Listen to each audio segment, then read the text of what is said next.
Hello दोस्तों, आज हम यूपीएससीईआरटी हिस्ट्री का चैप्टर नंबर 7 देखेंगे। जैसा कि पिछले अध्याय में हमने देखा कि सल्तनत काल का विघटन कैसे होता है और सल्तनत काल की संस्कृति कैसी होती है। अब जब सल्तनत काल का विघटन हो जाता है तो दक्षिण में कुछ राज्यों का उदय होता है। आइए अब हम उनके बारे में देखते हैं। मोहम्मद बिन तुगलक के शासनकाल के अंतिम दिनों में दिल्ली सल्तनत का दक्षिण भारत पर अधिकार कमजोर हो जाता है और जिसके परिणाम स्वरूप क्या होता है, जो अधीन प्रांत रहते हैं, अधीन प्रांतों के इक्तादार खुद को स्वतंत्र घोषित कर देते हैं, जिससे दक्षिण में बहमनी राज्य और विजयनगर राज्य की स्थापना होती है। अब आइए हम देखते हैं बहमनी राज्य के बारे में। दक्षिण में कौन से दो राज्य होते हैं? विजयनगर और बहमनी राज्य के बारे में देखते हैं। इसी का एक अधिकारी था जिसका नाम था मोहम्मद बिन तुगलक का एक अधिकारी जिसका नाम था हसन गंगू बहमनी राज्य का नींव डालता है। 1347 में हसन ने सुल्तान के विरुद्ध विद्रोह करके दौलताबाद पर अपना अधिकार प्राप्त कर लिया और अपनी स्वतंत्रता घोषित करने के लिए बहमनी राज्य की स्थापना कर दी, यानी बहमनी राजवंश की स्थापना कर दी। उसने बहमन शाह की उपाधि धारण की और वह इस राजवंश का पहला शासक बना। बहमनी राज्य का पहला शासक कौन बना था? वो बना था हसन गंगू, और इसने जो उपाधि धारण की थी वो क्या था? बहमन शाह। ये इम्पॉर्टेंट है। बहमन शाह की उपाधि हसन गंगू ने धारण की थी और उस राज्य का यह यानी बहमनी राज्य का यह पहला शासक बना। उसने अपने राज्य को 4 प्रांतों में बांटा था। किसने? बहमन शाह, जो उपाधि धारण किया रहता, जिसका नाम हसन गंगू रहता है। वह अपने प्रांत को 4 भागों में बांटता है, जिसमें गुलबर्गा, दौलताबाद, बरार और बीदर था, और वह गुलबर्गा को ही अपनी राजधानी बनाता है।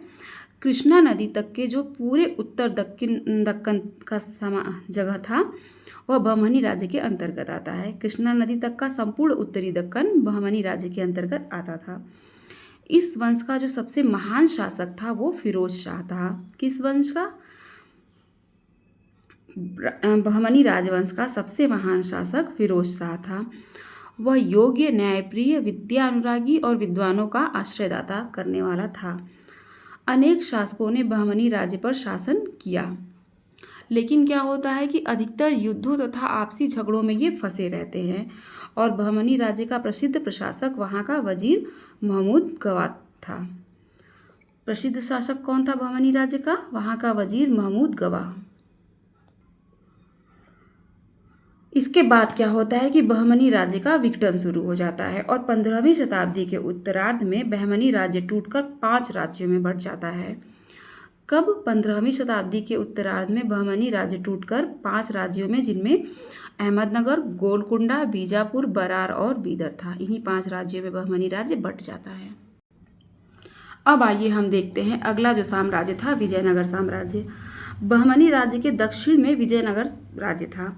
हरिहर और बुक्का, मोस्ट इम्पॉर्टेंट, हरिहर और बुक्का विजयनगर साम्राज्य की स्थापना करते हैं और इन्होंने भी सल्तनत की घटती हुई शक्ति का अनुभव कर लिया था और इन्होंने होयसल राज्य, जो आधुनिक मैसूर में स्थित है, के क्षेत्र को जीत लिए थे।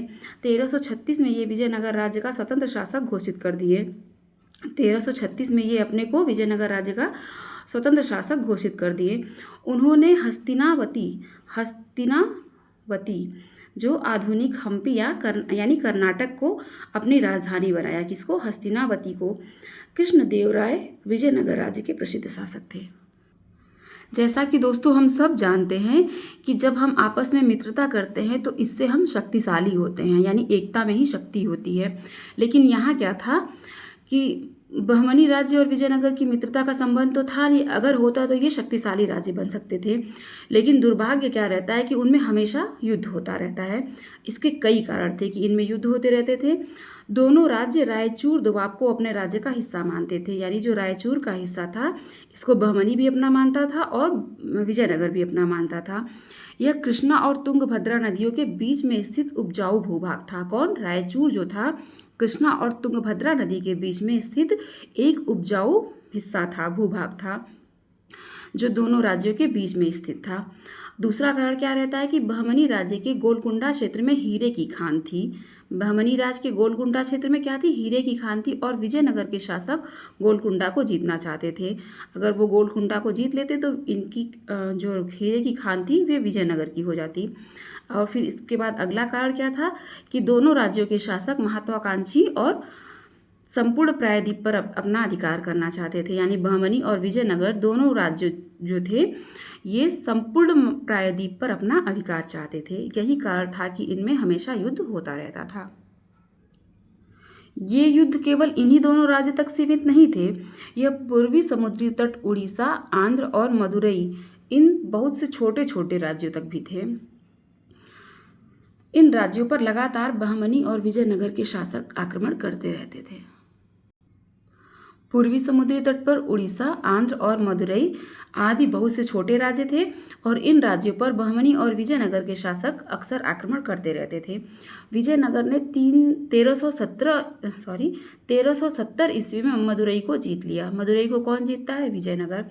फिर होता क्या है कि पश्चिमी किनारे पर विजयनगर भी क्रियाशील रहता है, मतलब क्रियाशील था। रेवाती द्वीप जो कि गोवा में है, अभी वर्तमान की गोवा में है, एक महत्वपूर्ण व्यापारिक केंद्र था जिस पर उसने अधिकार कर लिया। कौन अधिकार कर लिया, विजयनगर। इस बीच बहमनी राज्य अपने उत्तरी पड़ोसी राज्यों जैसे मालवा और गुजरात से युद्ध करने में लगा हुआ था। ये सभी राज्य शक्तिशाली बन गए क्योंकि इनके धन प्राप्त करने के दो साधन थे। पहला था भूमि का लगान और दूसरा था रायचूर जैसे उपजाऊ क्षेत्र। इस साधन से बहुत बड़ी मात्रा में धन प्राप्त या इकट्ठा हो गया। दूसरा कारण था व्यापार। गुजरात और बंगाल को समुद्र पार के देशों से व्यापार में बहुत लाभ होता था। वे पश्चिमी एशिया, पूर्वी एशिया, दक्षिण पूर्वी एशिया और इन देशों और चीन के साथ व्यापार करते थे। बहमनी और विजयनगर भी इस व्यापार में भाग लिए। राजस्थान और मालवा के आंतरिक व्यापार से ये वैभवशाली बन गए। व्यापार का माल देश के विभिन्न भागों में ले जाया जाता था और व्यापारी प्रायः इन क्षेत्रों में यात्राएं किया करते थे, जिससे क्या होता है कि इन क्षेत्रों में संस्कृति का आदान प्रदान होता है। यानी कि एक देश से दूसरे देश के लोग आते थे और अपनी वहाँ की संस्कृति यहाँ के लोग सीखते थे, तो संस्कृति का आदान प्रदान होगा ही। इन राज्यों में क्षेत्रीय भाषाओं के साहित्य, वास्तुकला, चित्र और नए नए धर्मों के विचारों का विकास हुआ। ये वे राज्य हैं जो बहमनी राज्य और विजयनगर साम्राज्य थे। ये दक्षिण में स्थित थे। ये इनका चित्र है। अब आइए हम कुछ महत्वपूर्ण टॉपिक है देख लेते हैं इसे भी। जो फिरोज शाह बहमनी था उसने खगोल शास्त्र को प्रोत्साहन दिया और दौलताबाद में एक वेधशाला बनाई। ये इंपॉर्टेंट है, आ सकता है। फिरोज शाह बहमनी ने खगोल शास्त्र को प्रोत्साहन दिया और दौलताबाद में एक वेधशाला बनवाई। ईरानी यात्री अब्दुल रज्जाक 1442 ईस्वी से लेकर 1443 ईस्वी तक विजयनगर में रहा। कौन, अब्दुल रज्जाक। ये पूछ सकता है कि अब्दुल रज्जाक किस साम्राज्य में भारत आया था और कहाँ का यात्री था, ये ईरान का। पुर्तगाली यात्री डोमिंगो पायस कृष्णदेव राय के राज्य दरबार में कई वर्षों तक रहा।